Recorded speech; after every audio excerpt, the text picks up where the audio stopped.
মহান আল্লাহর সন্তুষ্টি লাভ এবং তার কাছে দোয়া কবুল হওয়ার আকাঙ্ক্ষা প্রতিটি মুমিন হৃদয়ের চিরচেনা প্রত্যাশা।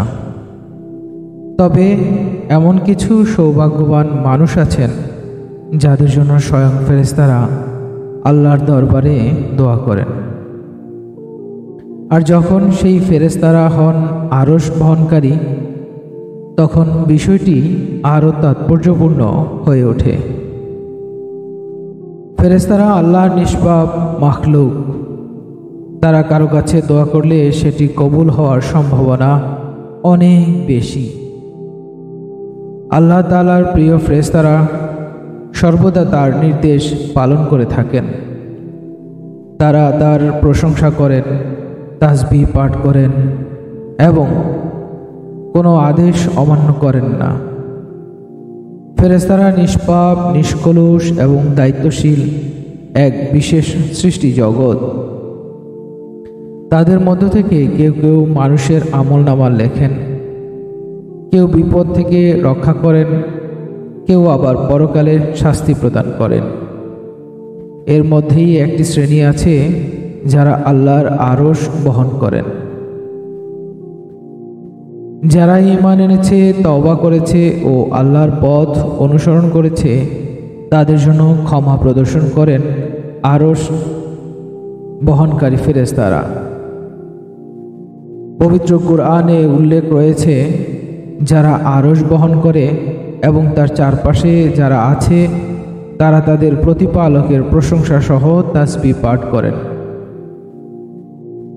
তার প্রতি ঈমান রাখে এবং যারা ঈমান এনেছে তাদের জন্য মাগফিরাতের দোয়া করেন।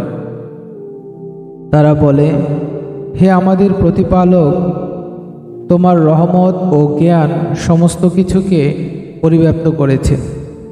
অতএব যারা তওবা করেছে ও তোমার পথে চলেছে তাদেরকে ক্ষমা করো এবং জাহান্নামের শাস্তি থেকে রক্ষা করো। এই আয়াত থেকে স্পষ্ট বোঝা যায় ফেরেশতারা তিন শ্রেণীর মানুষের জন্য দোয়া করেন। প্রথমত যারা ঈমান এনেছে, দ্বিতীয়ত যারা তওবা করেছে, তৃতীয়ত যারা আল্লাহর পথ অনুসরণ করে।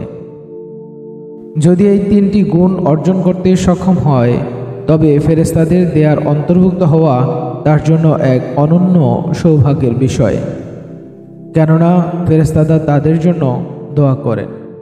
তাদের প্রতি আল্লাহর দয়ার দরজাও উন্মুক্ত হয়।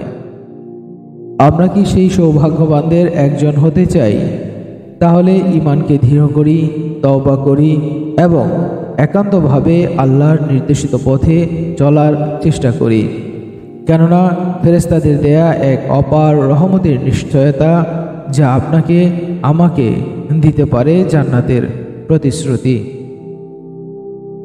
সবাই ভালো থাকুন, সুন্দর থাকুন। আল্লাহ হাফেজ।